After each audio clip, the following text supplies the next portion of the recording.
أوكي، بسم الله الرحمن الرحيم. الحمد لله رب العالمين، والصلاة والسلام على سيد الأنبياء والمرسلين. اللهم علمنا ما ينفعنا وانفعنا بما تعلمنا وزدنا بفضلك علما وتعليما إنك على كل شيء قدير. Okay, O believers, Bismillah. So have faith in Allah, His Messenger, and the book He has revealed to His Messenger, and the scriptures He revealed before you, revealed before. Indeed, whoever denies Allah, His angels, His books, His messengers, and the last day has clearly gone astray. Indeed, those who believe and then disbelieve. Now it says those who believed and then disbelieved, then believed and then disbelieved again. Um,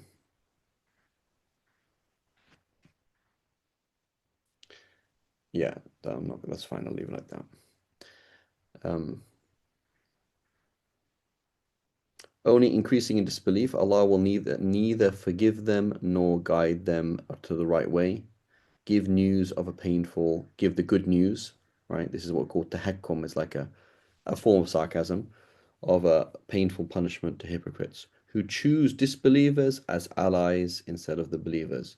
Do they seek honor and power through that company? Surely all honor and power belongs to Allah. So one thing is hypocrisy. This person is not a Muslim. They go back and forward, back and forward, back and forward, and then they go back and then back and then back. So they're not a Muslim, right? So Allah subhanahu wa ta'ala promises them hell. But then Allah describes why and how did this happen. Who choose disbelievers as allies instead of believers. So again, Muslim politics today, Muslim people today. Who do you identify with? Who do you watch? Right? And I repeat a quote that I said before. I was teaching kids at school, and you kind of get into their world. So these girls at school, they're watching South Park, which is obviously a very good educational program, and they're watching Friends. I have no idea why they're watching things that are like that. Those things came out like, I don't know, how old is Friends? Friends is like 30 years old, isn't it? Like really old, Yeah. right? So anyway, they're watching South Park, which inshallah you don't know what it is, but if you do, may Allah help you and me. And and um and Friends. So I said, I would prefer that you watch South Park over Friends. Why? Why is it better that he's a teenager watches South Park than Friends?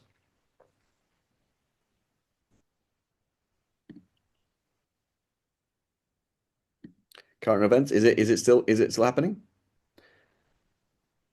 Yes. It's still going? South Park still going? Yeah. Fantastic. Okay, great. Friends is not, right? I mean, subhanAllah, it's actually quite useful, wasn't it? One of them committed suicide, right? Didn't he? Oh, the cast members? Yeah, Matthew Perry. Yeah. Yeah. So that's actually quite a useful thing, right, for people. So what's the issue? The issue is you watch Friends, and it's like that's quite a good argument for kufr, right? It's quite a good argument for kufr, right? So let's take, for example, Yusuf, okay? Yusuf Mohsin. He comes from Yemen, and it's just a crazy, dirty, chaotic country, right? Forgive the hyperboles, right? Everything's crazy.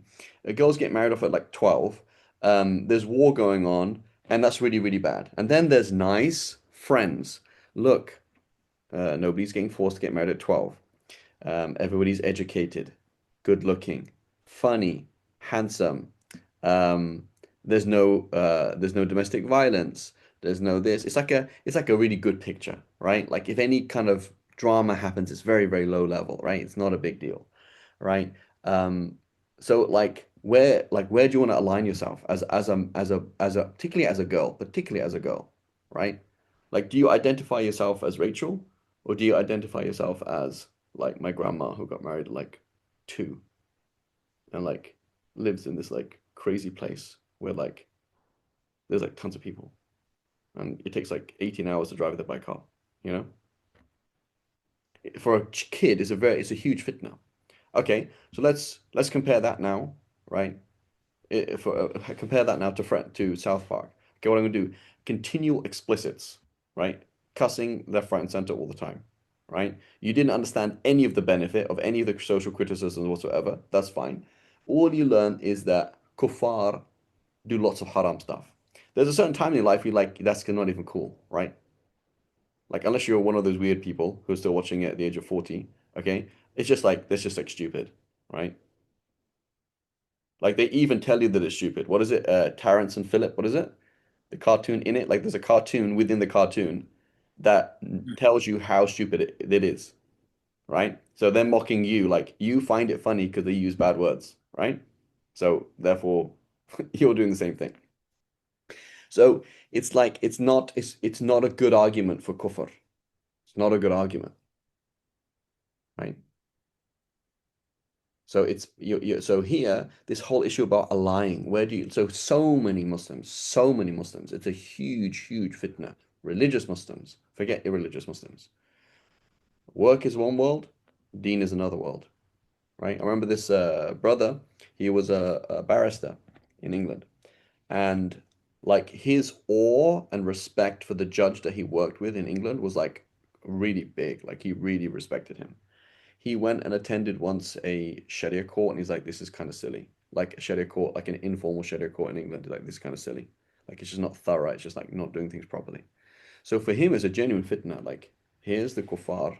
They do things in an academic, thorough way, and you have this awesome judge who like really sees like the dynamics of law and these things. And then here's like Mulvi Saab, who's like kind of not sophisticated and kind of silly. It's a huge fitna, right?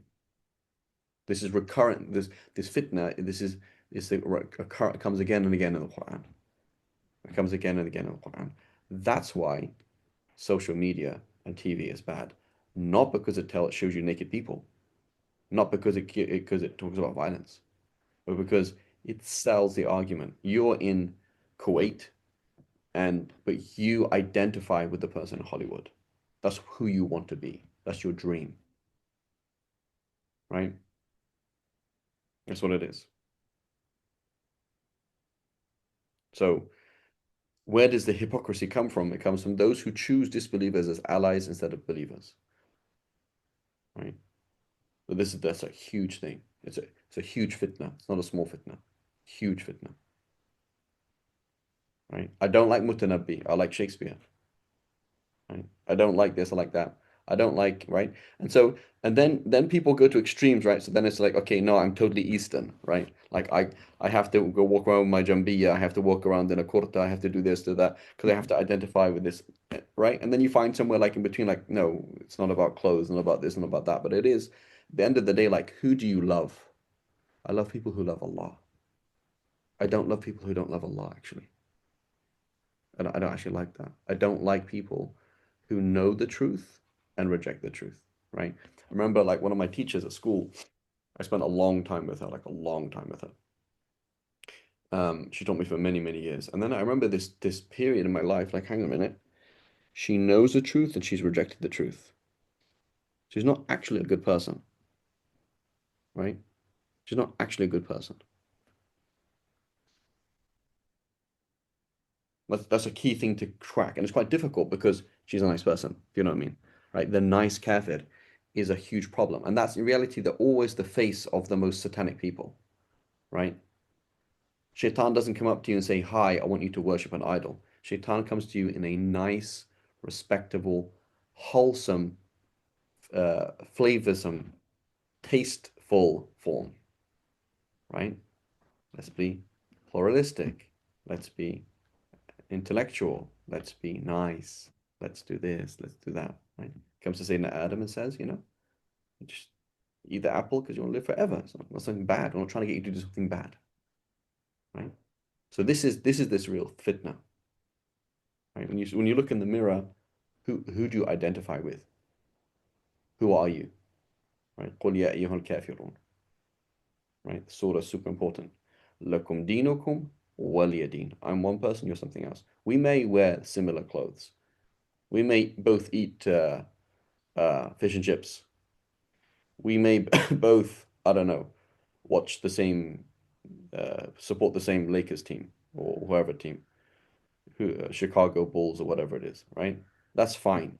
But fundamentally, when I'm supporting the Chicago Bulls and you're supporting, we're not actually the same person.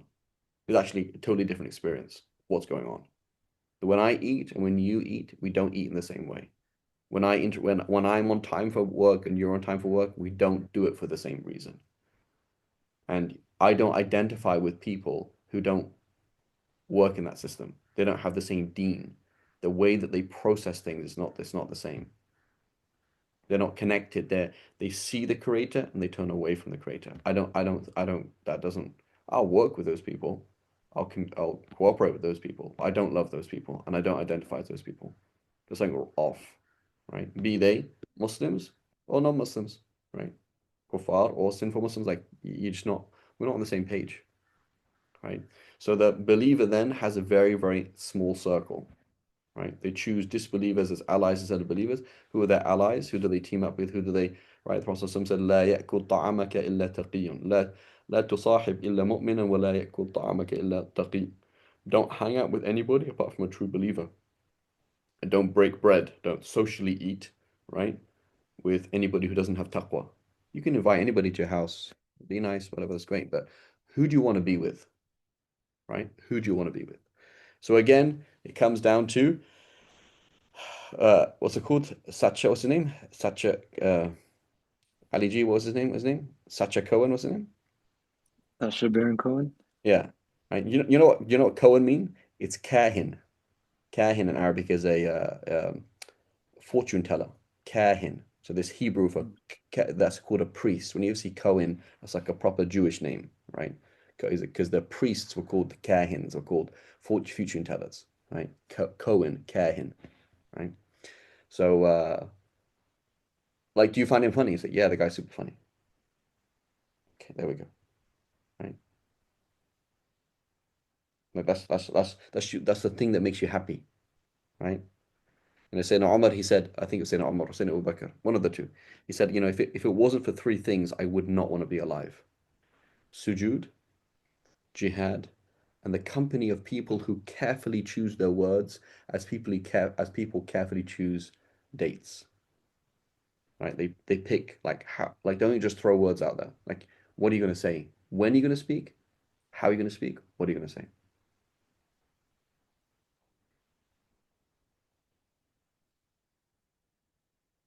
Right? So this is the kind of thing that like who do you identify with? That means there's very few people that you find funny, very few people that you find feel comfortable with, and that's your clique. It's a small group of people. Sayyidina Ali, when they went to Kufa, he told them, he said, we know the worst of you and the best of you. They said, how? You've only been here for a short time. He said, because our good people are hanging out with your good people, and our bad people are hanging out with your bad people immediately, right? Birds of a feather flock together, right? So you have to be very, very, very careful. You have to be very, very careful. You have to guard your heart, right? Yes, I'm around kuffar most of the time. Yes, I work with all these people. But it's like when this bond starts to happen, you laugh at their jokes, you do their things, you start processing. The way that you think about retirement and they think of retirement is the same. The way that you think about clothes and they think about clothes is the same. The way you think about marriage and they think about marriage is the same. You start becoming their deen, right? So then what? مذبذبين بين ذلك لا إله هؤلاء ولا إله هؤلاء. This is what it is, right? You're kind of going back between these two things, right? And then you go and pray. That's one world. And you come back. It's one world. Work and worship is one world. It's not two worlds. The world of sujood is the same world as your office. It's the same world as, hi Samantha, how are you doing? You need help with the project, or are we doing okay? Same conversation, just different rak'ah that you're in, right? It's a different rak'ah, right? But when you start to align with these people and you find it funny, you find this, it's like you've left the prayer, Habibi. Just different rak'ahs that we're in, right? Sleep is a rak'ah, work is a rak'ah, family is a rak'ah. It's all the same prayer, same direction. So like deen and dunya, there's no such thing as deen and dunya, right? It's just deen, right? And so these people, what do they do? You get absorbed in this way and they process things in the wrong way, totally. Do they seek honor and power through their company? Once, definitely, right? So as government, right? Trying to be like the kuffar, trying to catch up with the kuffar, aligning with the kuffar, identifying the kuffar, dressing like the kuffar, right? habits. Make sure the wedding is like the kuffar, right? SubhanAllah, my friend, he lived in Saudi. He said he was in Saudi and he's at this pharmacist and he's trying to understand like what's you know, there's something really weird. He's like, what is that? And he's like, pink nipple cream. It's like, what's pink nipple cream? And he's like, what is that? And it's like, oh. So what is happening is everyone's watching pornography and everybody wants to be white and everybody wants to be sleeping with a blonde woman who has breasts like this. That's the whole of the Middle East, basically. So now everybody, their alignment in their whole life is like that. So now like this relationship between husband and wife is aligned, right, with basically this weird version, which is not even the West, right? It's not even the West anyway. This weird version of the West. And now I have to seek honor and power through this, right? That's how it is. Look like this, dress like this, right? Be like this, talk like this. And so may Allah protect us. But where does the fasad happen? The screen. So the hub, we talk about, for example, the freedom of the Taliban came in, whatever the first phase of Taliban, they come in and they ban music. It's like that is the obligation of the ruler, is to stop fasad coming into your country. So you're a Muslim country and you let these broadcasting things come into your country. Why did you do that? Oh, it's just entertainment, it's just funny. It's not. That's what you did. So this person is a very conservative Pashtun girl who's never seen a man in her life, and yet she identifies with who knows what, right? That's what you gave her. You gave her a phone and you said, stay home. Okay, I'm gonna stay home and on the phone and look at this. So I identify with her. I do not identify with anybody else, right? So, that's what you're gonna do. Oh, this kid's listening to gangster rap. That's what he's gonna identify with. This kid's gonna, identify with whatever these things. That's how it is. So you, the father, you, the mother, you let these things into your house. You let these things onto your screen. You, the government, you're the ra'i, you're the shepherd of this Muslim country. You let all this stuff come in. So it is the obligation of the government to ban certain websites, to ban certain things, to do these things, to monitor these things. And it shouldn't be like, oh, it's okay. It's just TV. It's not just TV, right? It is religious, social, and political engineering. That's what it is. That's what it is. So, right. May Allah protect us all.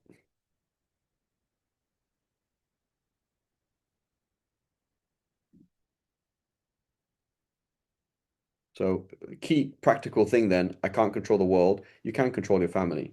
Okay, well, I can't control my kids that much. Okay, well, at least sit down and watch with them. Your kid is into something, whatever it is, they want to watch this thing. The least you can do is sit down and watch it with them. So you know what's going on, the very least. Right? What's this program? What's a teenage show? Okay. So at least you know what's going on. At least you know what's going on.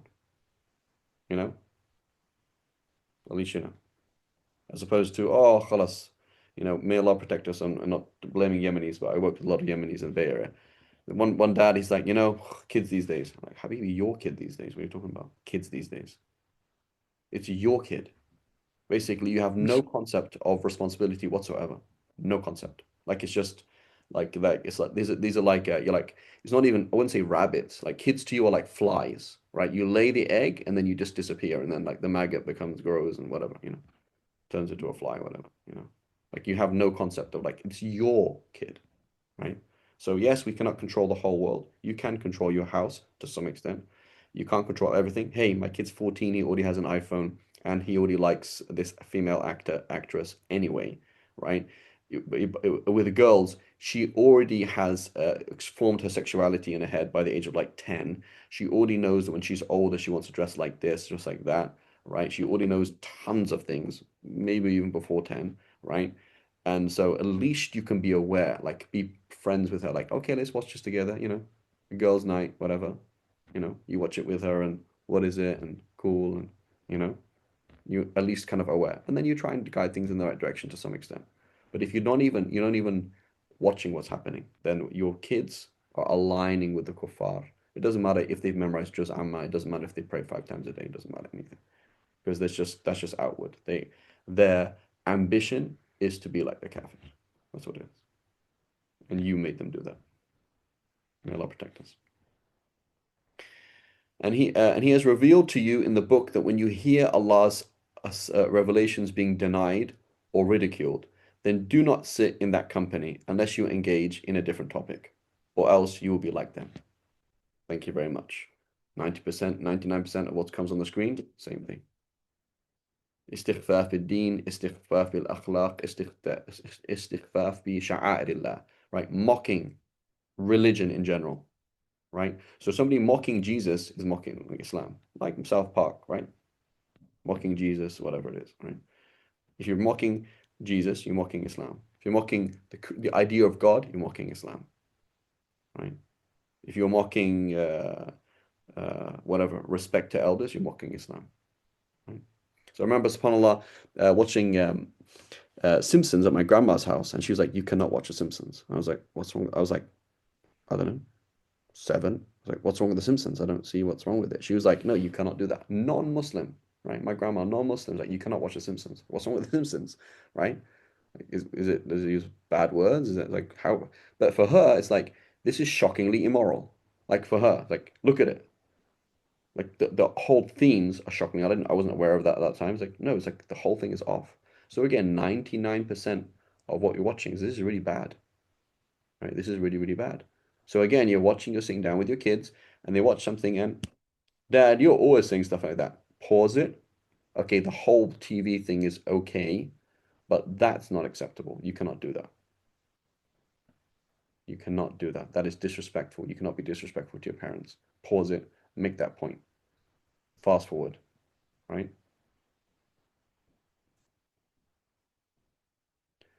Okay. Um, has been revealed to you when so it says, being denied and ridiculed, then do not sit in that company until they engage in a different topic. So you get yourself out of that, unless there's some particular need. There's some particular need. I need to watch this thing. It's a documentary on something and it has this content in it, something else. But you're just watching this because it's funny. You're just watching. It's not okay, right? Looking at haram is haram. Listening to haram is haram. Monkey see, monkey do. That's how it is. So you start getting exposed to things and it becomes normal, and so it's not a problem, right? So you cannot do that, right? So we have to be very careful of these things. Do not sit in that company, right? And there's just certain level like we can't accept certain things. I was going to say something, but I forgot now.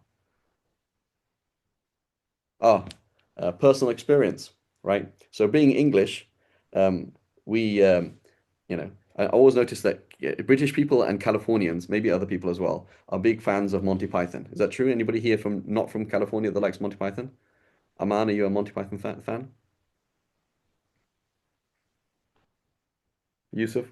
Yusuf, you seem like a Monty Python kind of guy. You're from New I York. mean, Yeah, go I've ahead. seen the original Monty Python.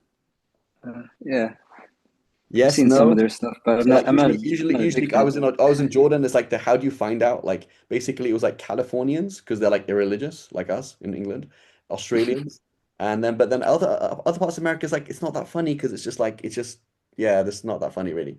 But so English people, right? Monty Python. So um, there's a really really bad Monty Python thing which is called Monty Python and the Life of Brian. Okay, like basically it's they're trying to be they were all these all Oxford just like what's it called Ali G and what's it called whatever his name is Sacha Cohen he's very educated, right? So these people are they're not stupid, right? So they're making real points, right?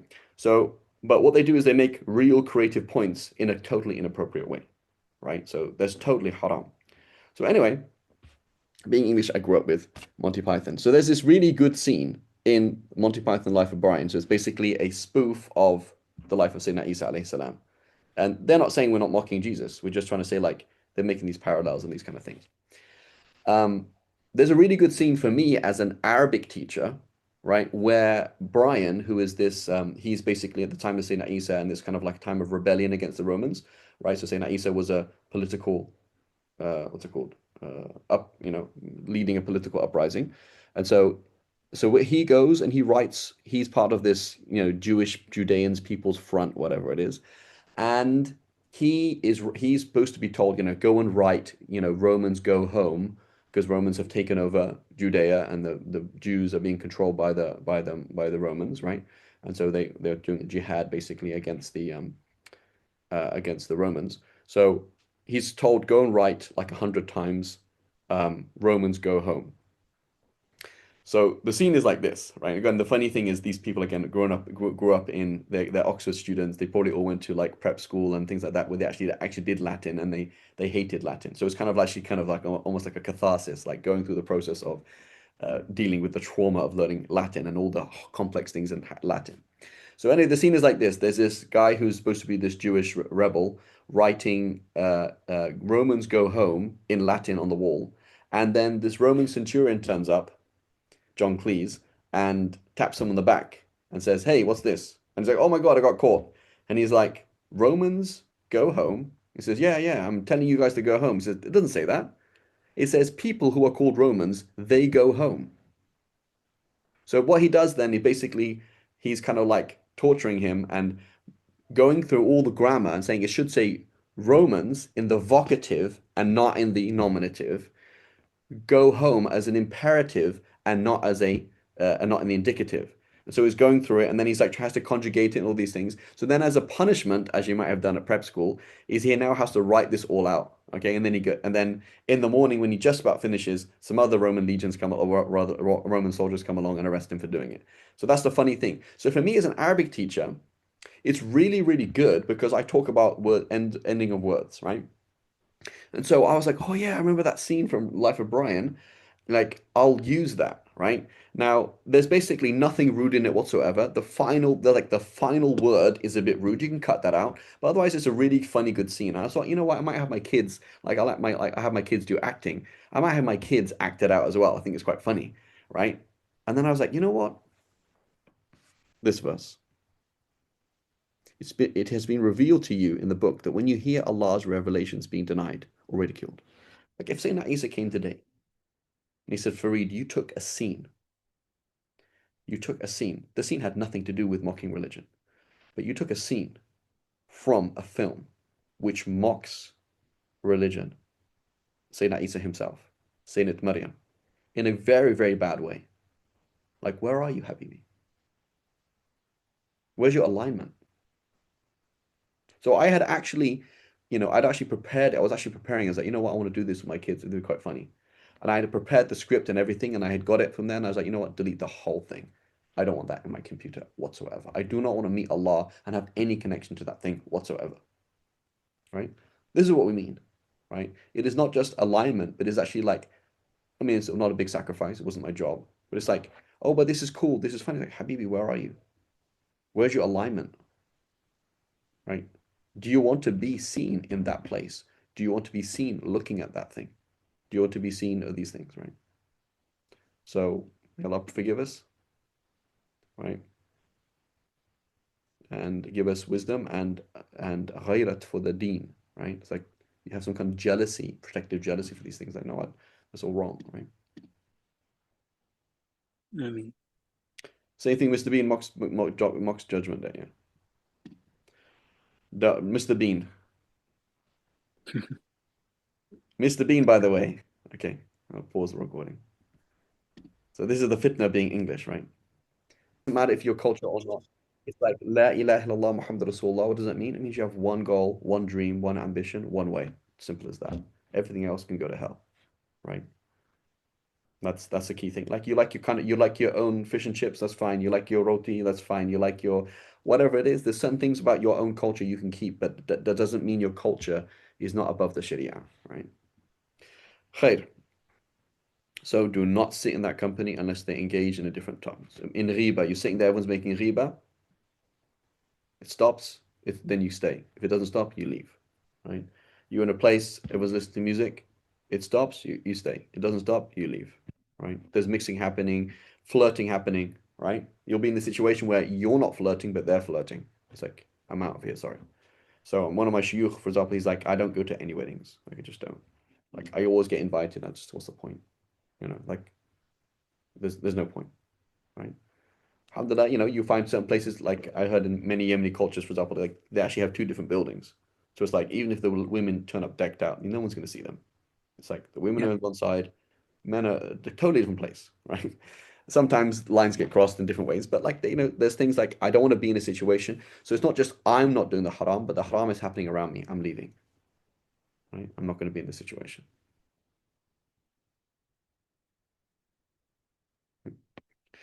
Surely Allah will gather the hypocrites and the disbelievers all together in hell, right? So let me think of two mentalities. Mentality number one, I see hypocritical behavior or ways of thinking in myself. I hate that and I don't want to be like that. That's healthy. It's good. I see nifaq in me, right? I see signs of nifaq in me. I don't want to be like that, right?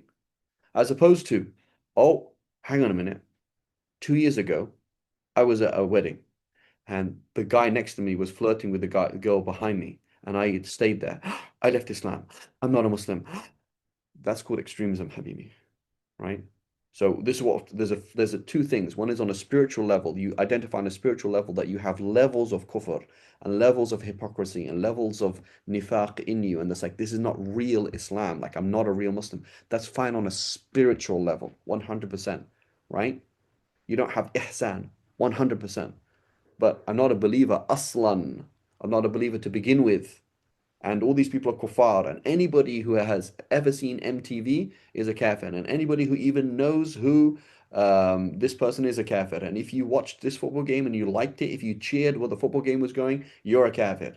Habibi, it's not like that, right? So there's a difference between not having true ihsan and not having true iman. If you believe La ilaha illallah Muhammad Rasulullah, and you believe it and you know it's true, even if you don't practice it, you're still a Muslim. Even if you don't, even if you have what's it called? What's the phrase? When people live two lives. Called, there's a word for it. Anyway, like dissonance. What's it called? Something dissonance. Cognitive dissonance. Cognitive dissonance, right? Every single one of us, right? You're standing there in prayer, but you're not focusing. How? That's cognitive dissonance. Dissonance.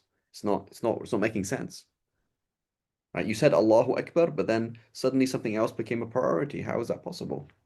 Why are you thinking about something else, right? It doesn't make sense. So there's a big difference between you're not a real Muslim as opposed to you're not a Muslim. Don't cross those lines. The hypocrites are those who say who wait to see what happens. If Allah gives you victory, they will say, "We were not on your uh, we were not on your side." But if the disbelievers have a share of victory, they will say, "Did we not have the advantage over you? Yet we protected you from the believers." Allah will judge between all of them on Judgment Day, and Allah will never grant the disbelievers a way over the believers. Right? So this Allah subhanahu wa ta'ala is saying don't worry, they're not going to win. Indirectly, what does this mean then? Indirectly, Allah subhanahu wa ta'ala has never put any sabil, any authority for a disbeliever over a believer. So can you sell, for example, a Muslim slave to a non-Muslim? No, you cannot, because there's authority. Can you marry a Muslim woman to a non-Muslim man? No, because that's authority, right? Can you is it can you what is it? If a non-Muslim controls my country, like I'm Spain. Spain is a Muslim country, right? This under control of non-Muslims. Okay, the government of Spain says this is the law, that's the law. Is that law actually binding for me? They say, for example, this is, in this place, you're only allowed to drive 15 miles an hour. If you go 60 miles an hour, it's illegal, and therefore you're a bad person. Is it actually a bad person? No, because they don't have any authority over me. So a non-Muslim does not have any authority over a Muslim, right? It doesn't have any authority over you, right?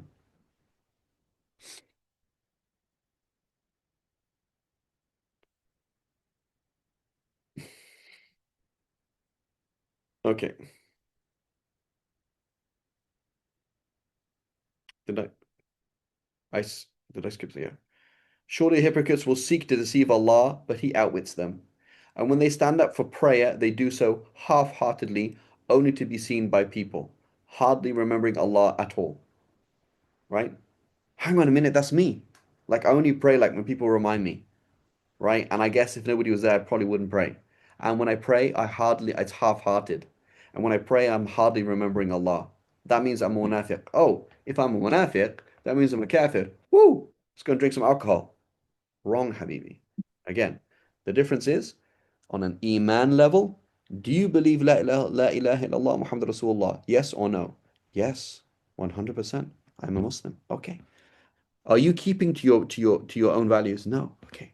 Then you're not a true Muslim. Okay. So key thing. Yes, on a spiritual level, you're torn between belief and disbelief. Yes, but you are actually Muslim. So don't ever tell somebody you're not really a Muslim. Right? Torn between belief and disbelief, belonging neither to these believers nor to those disbelievers. And whoever Allah leaves astray will never find a way. O believers, do not take the disbelievers as allies instead of the believers. Would you like to give Allah a solid proof against yourselves? May Allah forgive us. Right. So it's interesting at school. So my kids are in Islamic school here. It's pretty chill Islamic school, not very strict Islamic school. And I'm like, oh yeah, I did a Shakespeare play with my kids. You know, would you like me to do that at the school? They're like, no, we don't do Shakespeare here actually. You know, like, dude, we don't do sujud to the West like you, Sheikh Farid, with all due respect. You know, I don't need your greats. We have our own greats. You know, and at a branch of that school, they did a really cool play about um, this. This Ottoman soldier who was stationed in Jerusalem. And then the Ottoman Empire fell apart and he stayed there for like 50 years. So or longer than that, something like crazy. Like he just lived there. He's like, I was told to look after the Quds. That's my religious and military obligation. Everybody has left. The government has fallen apart. Doesn't matter, right? And then some like random person bumped into him in the masjid and like, what are you doing here? And he's like, oh yeah, this is my story. Like, oh my God, right? Something Hassan, Lieutenant Hassan something. And it's like, wow, right? So do you want to learn about Shakespeare or learn about, somebody who had that wafat, that loyalty? Right?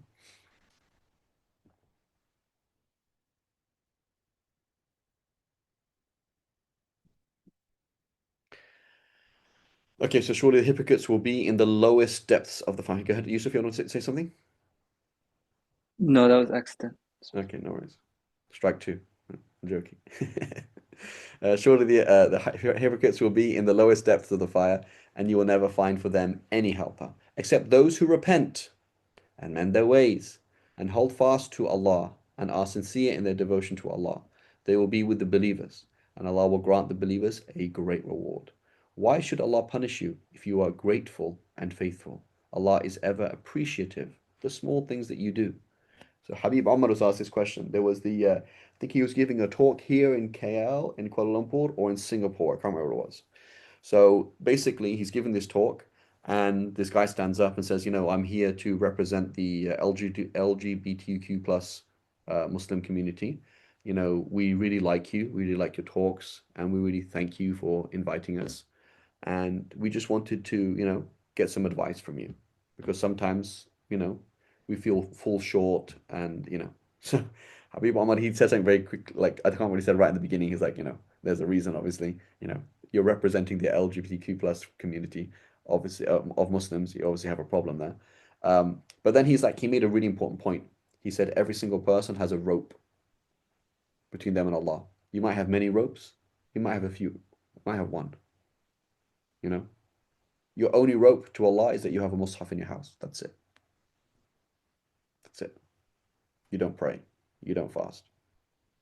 You just have a mushaf in your house, and you know it's there, and it means something to you. You look at it now and then and say, "Oh yeah, that's who I am. That's the reality of the universe, right? The one tie that you have is, I don't know, you have an orphanage. You look at you send, you do all sorts of haram things. You do this, you do that. But I have an orphanage, right? That's your like, yeah, Allah, this is the best that I can do. You know, this is the best I can do. Which is not true, of course, right? Somebody says you're like, oh, I'm doing the haram, but this is the best I can do. It's not actually true, right? The best I can do is there's actually no halal to do, right? Like this is the only job that was available. There's no other job, right? There's no other food, right? That's what you mean by. But anyway, whatever. The person they say, Ya Allah, this is how I am, right? So he said, hold on to that rope, right? Because Allah is ash-shakur. Allah appreciates the fact that you have a mushaf in your house, right? It's kind of a sign of like, the ethnic Muslims, like you always have a mushaf in your taxi, like you're driving around a taxi, you have a mushaf there. Like, what do you do? Do you ever read it? No. Do you ever apply it in your life? No. But it's there for blessings. Like, well, that's Iman, right? You believe that the Quran could protect your car, right? You believe that there's barakah in that. Well, Allah is ash-shakur. You and I might look down upon that. We might look at something like, oh, that's not a big deal, right? But Allah doesn't look at things like that. Allah looks at everything as big. Every little tiny effort that you do, Allah is shakur, right? Allah is ash-shakur, right? He appreciates these little things, right?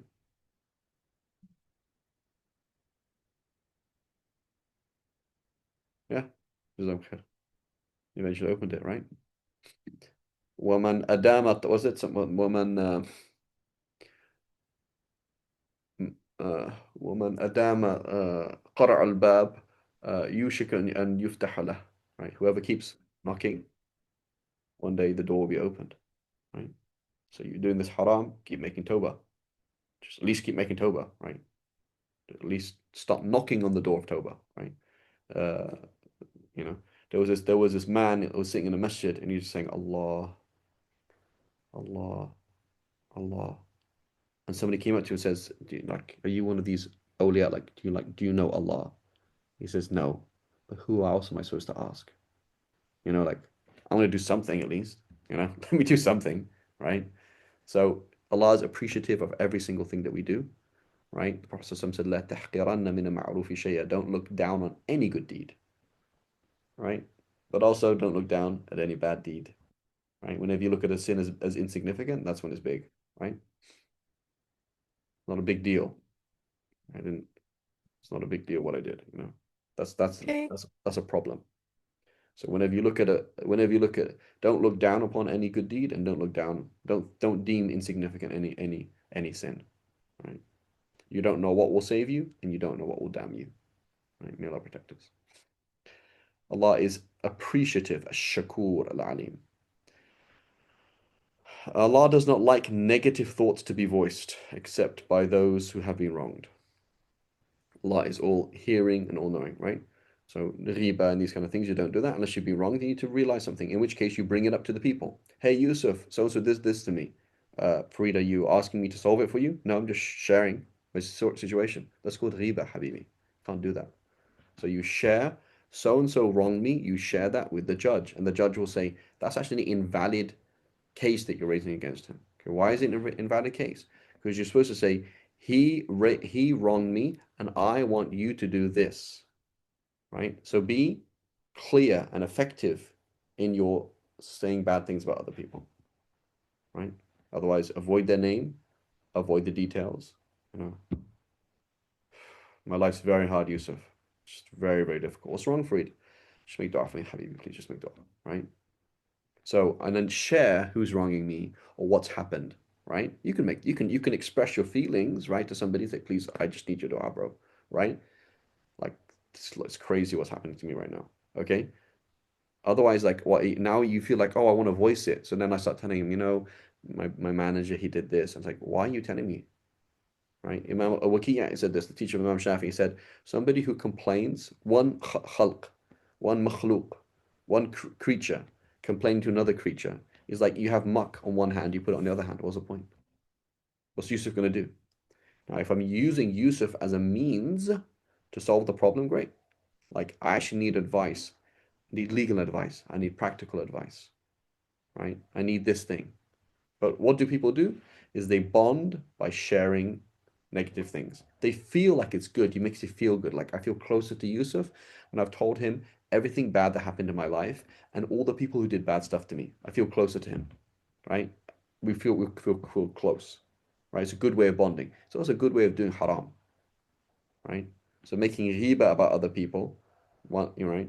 So I feel like he empathizes with me. We feel close now. We feel really tight. Like, man, like I never knew anybody who understood me so well. This is so good, right? That's the classic scene in the bar, right? In Arabic, that the person who drinks with you is called the nadim. You share your nadam with them, right? So the scene in the bar is that, this lady, she's drinking and this guy's there, and it's like they just start talking, and she just feels so connected to this guy because, like, my husband left me, such a jerk. And she's like, oh my God. He's like, oh my God, my wife did the same thing to me last year. And then they say like, oh my God, we feel so connected, right? And then things develop from there because they feel good. It's a good way to bond. It's a good way to do the haram. So what do you do? Bond outside of the haram, right? You don't have to bond in the haram. You don't have to make ghiba, right? So you don't have to bond like that. You can bond in other ways, right? You can bond in other ways. You can get empathy from people, or feel that people understand you without sharing a bunch of things. And you can talk and you can raise the issue to those people who, you know, um, who are going to actually solve the problem, right? This thing happened at home. Take it to the police. Take it to the principal. Take it to the manager. Take it to, I don't know, some logical, practical means to solve the problem, as opposed to spreading muck to get empathy or to embarrass people. Right? Allah is hearing and all-knowing. Whether you reveal or conceal a good, or pardon evil, surely Allah is ever pardoning and most capable. Surely those who deny Allah and His messengers and wish to make distinction between Allah and His messengers, saying we believe in some and disbelieve in others, desiring to forge a compromise, they are indeed the true disbelievers, and we have prepared for the disbelievers a humiliating punishment. As for those who believe in Allah and His messengers, accepting all, rejecting none, He will surely give them their rewards, and Allah is forgiving and most merciful. The people of the book demand that, O Prophet, bring down for them a revelation in writing from heaven. Like, I want a physical book. They demanded what is even greater from Moses, saying, make Allah visible to us. So here's the issue with there's a fine line between a taklif and al ijbar. Taklif is making you responsible to do something. Ijbar or ikrah is forcing you to do it. Right? So Allah subhanahu wa ta'ala makes the truth sufficiently clear such that you know what it is and what you're supposed to do. But it makes it sufficiently hidden such that you're not forced to do it. Right? So Allah subhanahu wa ta'ala doesn't chase us, right? Like Allah subhanahu wa ta'ala doesn't, imagine for example you're about to lie and then a gun appears next to your head, right? Every single time that happens, like, you're not going to lie, are you? Right? Every single time you think you're not going to pray, the whole room is like on fire. And as soon as you decide to pray, it goes out like, oh my God, okay. Like, that's called ikrah, it's called ijbar. Right? Like, you're forced to do what is right. As opposed to, think about it, Habibi. If you're going to lie, what's going to happen to you? Not just a gun. Hellfire is not a gun. Hellfire is much worse than that. Every single time you look back, she walked past, you look back, whoops, right? This is how we think. So there's a big difference between somebody who has a wazi' dini, they have this thing inside them, they're like, no, right? وَنَهَى النَّفْسَ عَنِ الْهَوَىٰ, that they stop themselves doing stupid things, as opposed to somebody who's forced. So they're like, we want it so unbelievably clear that it's not a test anymore. So what happened to them? Allah subhanahu wa ta'ala destroyed them. So a thunderbolt struck them for their wrongdoing. They then took the calf for worship after receiving clear signs. Still we forgave them for that after the repentance and gave Moses compelling proof. We raised the mountain over them as a warning for breaking their covenant and said, enter the gate of Jerusalem with humility. We also warned them, do not break the Sabbath, and took from them a first covenant. So what did they do? They basically, all of these things happened and they kept messing up. So they don't need, right? And so this will happen in your life, right? People are like, oh, it's because this is the situation. It's like, Habibi, you're just making excuses. You're just making excuses. That's all. You don't want to do what is right. They were condemned for breaking the covenant, rejecting Allah's signs, and killing the prophets unjustly, and for saying our hearts are unreceptive. Yeah, just not a religious person. You should pray. It's good for you. I'm just not really spiritually inclined, It's not really me. Okay. See what hellfire is like then. It is Allah who has sealed their hearts for their disbelief, so they do not believe except for a few. And for their denial and outrageous accusation against Mary, and for their boasting, we killed the Messiah, Jesus, son of Mary. But they neither killed nor crucified him. It was only made to appear to him. So even those who argue for this crucifixion are in doubt. They have no knowledge whatsoever, only making assumptions. They certainly did not kill him. Rather, Allah raised him to himself, and Allah is almighty and all-wise. So as we know, Sayyidina Isa never died. He's still alive, and he will return. But when will he return? Who knows the story about him returning? Yes, Azhar. He will descend in the Umayyad Damascus. Okay, when will that happen? And during the time of Dajjal. Okay. So will the Muslims be in an easy situation or a bad or difficult situation at that time? A very, very difficult situation. Okay. And so what will they decide before what they'll decide to do before he comes? I don't know exactly. So this is what will happen is it'll be a time of few Arabs and few Muslims, and the Muslims will be surrounded somewhere near the outskirts of Jerusalem. Okay? And they will be surrounded by the Dajjal and his armies. And they will be they'll be what's it called? What's the phrase? When a country is when you surround a city and starve them, it's called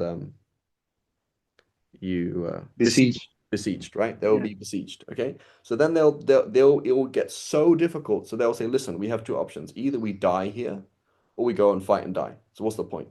So they say we're going to go out and fight and die. When they make that decision, Sayyidina Isa will come. When they make the decision, Sayyidina Isa will come. This is how things work. The Muslims do wrong, do wrong, do wrong. It gets harder and harder and harder. Muslims decide to change, and then really decide to change, and then really, really decide to change. Allah opens things up for them. That's how it works. But nobody can be bothered. Right? So go to the Muslim world today, and like you go there, say, yeah, no surprise. No surprise the Muslim world is suffering, because look what they do. Right? This is what they do. Right? Like, is the deen being applied? No. Okay, so what do you want? Right? There's no change. So nothing's gonna happen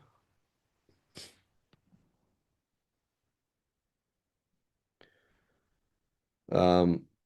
Okay, and every one of the people of the book will definitely believe in him before his death, and on the day of judgment, Jesus will be a witness against them.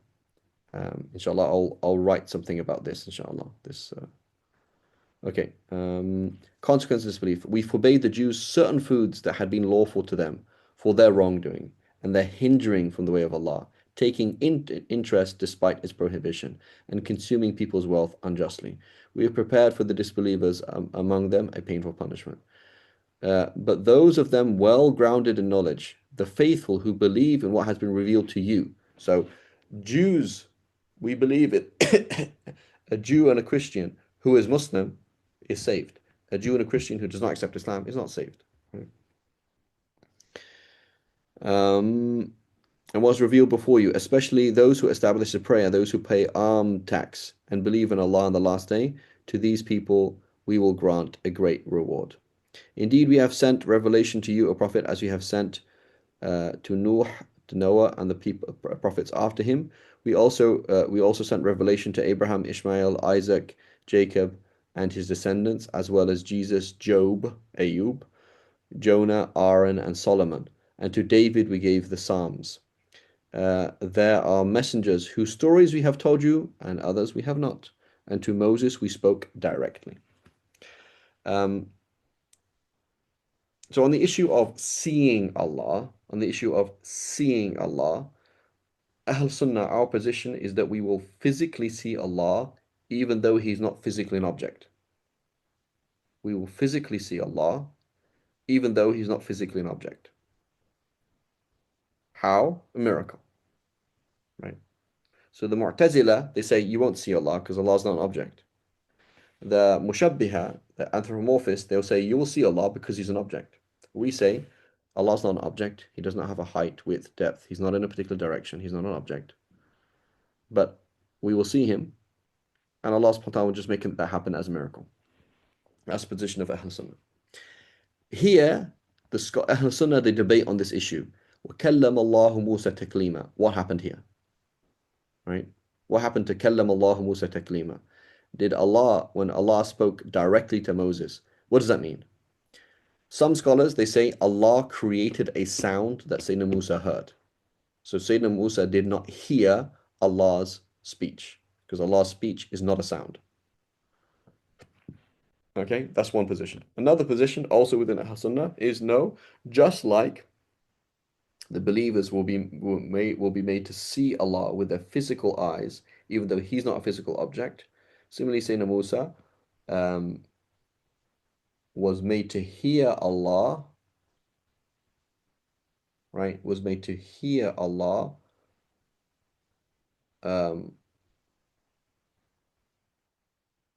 was made to hear Allah with his physical ears, even though Allah's speech is not something in time, it's not something, it's sound, it's not doesn't have beginning, middle, end of these things. It's not a sound.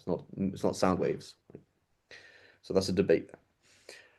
All were messengers delivering good news and warnings to humanity. So humanity should have no excuse before Allah after the coming of the messengers, and Allah is Almighty, All-Wise. Okay, yet if you are denied a prophet, then Allah bears witness to that which you have been sent down. He has sent it with his knowledge, and the angels too bear witness, and Allah alone is sufficient as a witness. So key concept, La ilaha illallah means I only care what Allah thinks. The whole world can think I'm a bad person, that's fine. The whole world can think I'm stupid, that's fine. It really doesn't matter, right? And in reality, it's not the whole world, right? So there's a kafir looking at you like a fool. Every cell in his body is saying La ilaha illallah Muhammad Rasulullah, right? The Israeli bullets, right, are all saying La ilaha illallah Muhammad Rasulullah, right? So everything in the universe is on our side. Just a few people here and there who don't believe in Allah, right? When you're in the airplane and you pray at whatever altitude, every single square foot is filled with another angel, an angel who's doing sujood or ruku', right? So there's like millions and millions and millions of angels all around you praying. You're not just this one person praying in the plane. You're doing what everyone else is doing. There's just a few people in the plane who are not doing that. That's all, right? So it's a key concept, right? When a woman wearing hijab and dressed modestly walks past a plant, the plant loves her. Even if everyone looks at her, it's like, oh, you're oppressed, you're a weirdo, you're this, you're that, right? So the universe loves you, and the universe cries for you when you die. The earth that you did sujood on misses you, right? So you don't feel alone. You're not alone, they're alone, right? They're the weird ones. May Allah forgive us all. But among man, you're generally, if you're going to be religious, if you're going to do what is right, you're probably going to be a weirdo, because most Muslims do not do what is right, and most people are not Muslim. Right? Bismillah, go ahead, Sister Mab.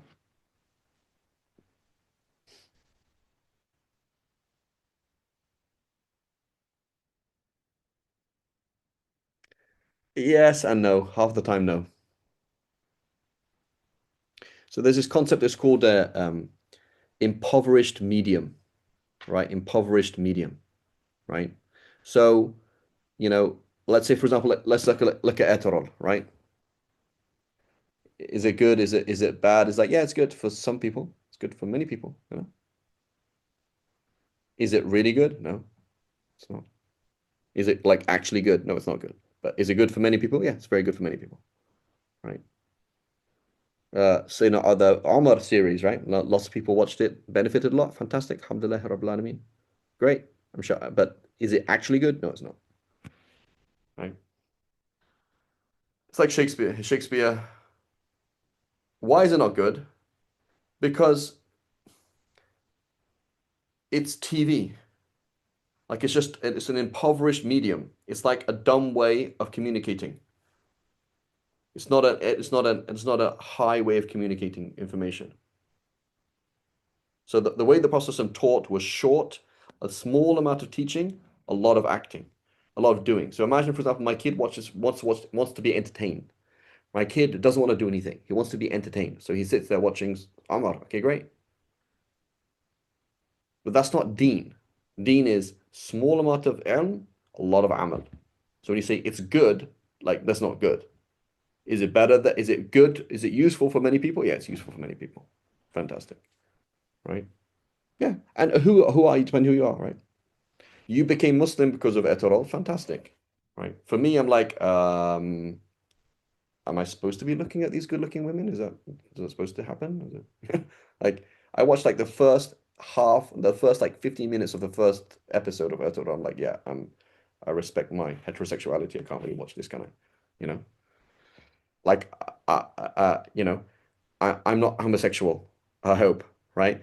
But like, those are pretty good looking guys, you know? Like, as a woman watching Ertuğrul, I'm like, yeah, these are pretty good looking guys, you know, all of them. And they not only are they good looking, but they represent attractive roles like saviors, decent, religious, right? Like, I don't understand as a female, if you watch Ertuğrul, like, how could you be heterosexual and not be attracted to what you're watching? Like, that doesn't really make sense to me. So the thing is, what a lot of people do is we are just so used to playing like exposure to the opposite sex and just playing with it that it's kind of like we just kind of don't really notice it, you know, don't really think about it, right? And so maybe some people like that, right? So I'm saying like TV in general, you know, this is Sheikh Nuh Ali Salman, the former Mufti of Jordan. His wife said, you know, I want to get a TV. He's like, that's fine, we'll get a TV, but if a man comes on the screen, you turn it off. And if a woman comes on the screen, I'll turn it off. Yeah. Yeah, but so I'm just saying it's just the medium is off. The medium is off. So is it better than something else? Fantastic. It's fantastic, right? Not a problem. There's like my kids, they watch TV, right? Well, I got to find something for them to watch. So give them Omar, give them this, yeah, give them something fine. But is TV good? No, it's not. It's a dumb medium. That's not how the deen, that's not the way of the Salaf.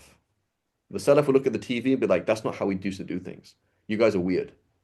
We didn't used to listen to lectures for that long.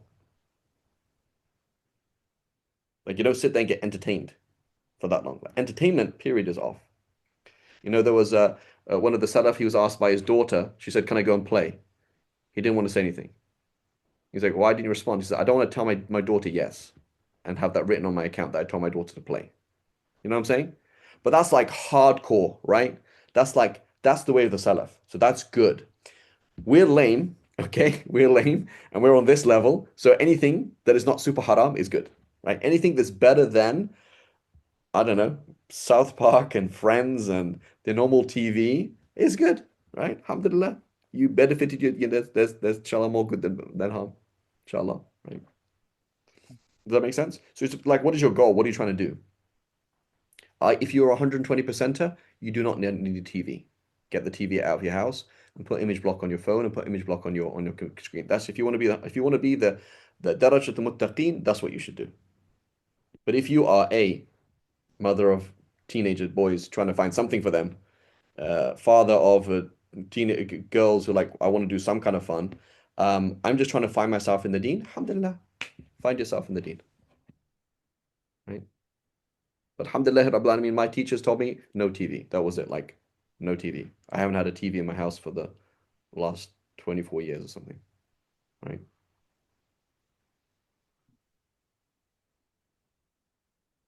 Less than that. Right? Like I'm doing weed and I do cigarette instead. It's like, okay, alhamdulillah. I used to do heroin, I'm doing weed instead. Okay, alhamdulillah. It's not too bad. It's good. You know? It's better. So anything that's better is good. Alhamdulillah, I'm good. I'm good. But what you realize, and if you get like down to it, it's like, no, this is actually really bad. Right? But choose your battles. Choose your battles. You cannot do everything, right? And find out the way people are. Like I give again about Etorol and Omar or anything else. one of my friends I consider very balanced, he said, if you ask me in the past, I would say it is haram. If you ask me now, I say it's wajib. Meaning, who was I talking to? What's the world? Right? Even a Mawlid. Habib, why you go to the Mawlid? I don't know. Like, can you go? So what's more important, doing a Mawlid, going to a Mawlid, or doing Talab al-Ilm? Talab al-Ilm. Okay, but Habibi, I'm not one of these people who can sit down and do Talab al-Ilm for like 15,000 hours. Like, either I'm going to go out to a restaurant, or I'm going to go to the cinema, or I'm going to go to a Mawlid. Where do you want me to go? Go to a Mawlid. Fantastic. You sit there for 5 hours, and there's dhikr and inshad, but like listening to inshad after inshad, is that the point? Are you supposed to listen to song after song after song after song after song after song after song? No, right? You're supposed to listen to 1 minute and apply for 20 years. 1 minute, 20 years. A very small amount of information, a lot of amal, right? But alhamdulillah, you are sitting for 6 hours in a Mawlid and you drove all the way across and this munshid came and then they did this. I'm very happy for you. I'm glad. But if you're somebody who wants to be 120%, you're wasting your time, half of the time. Like, you don't need to be there. Does that make sense? So it's the issue of Yes. who you are, what would you do otherwise, right? But when you talk about this is good, it's very, very specific. Like, is this the best possible thing you can do at this moment? No, it is not. It's not, right? But where are you? You choose your battles. You know who you are. You know what you need at different times, right? You used to listen to Eminem, and now you listen to Kulthum. Fantastic. Very happy. Fantastic achievement. I have no problems. It's great, right? But you used to listen to Kulthum, and now you listen to Halal Nasheed. Now you used to listen to Halal Nasheed. Now you listen to Quran. Okay, why you listen to Quran? Are you actually thinking about it, or you like the sound? Right? I have to run, inshallah. But there's a difference between. So when you cut down to the wajib al-waqt, what is the exact thing that I need to be doing at this moment? It is very, very precise. Sufyan al-Thawri said that. He said, I never seen anything as hard as sacred knowledge and applying it. Nothing. Because it's very, very exacting. How exactly should I dress? What should I be doing? How many grains of rice should I have? How am I going to use my time exactly to the maximum? What is the fullest expression of taqwa and fear of Allah and hope in Allah and love of Allah and loyalty to Allah in this very moment? That's not a very easy thing to do, right? As Sheikh Abdul Rahman Shawghuri says, "Laysa al-hawa sahlan." He says, love ain't easy, right? Like showing pure love to Allah subhanahu wa ta'ala is not an easy thing to do, right? Lots of halal or possibly halal. But the best thing to do, that's very difficult. Right? Okay, just going to stop here. Sallallahu alaihi wa sallam.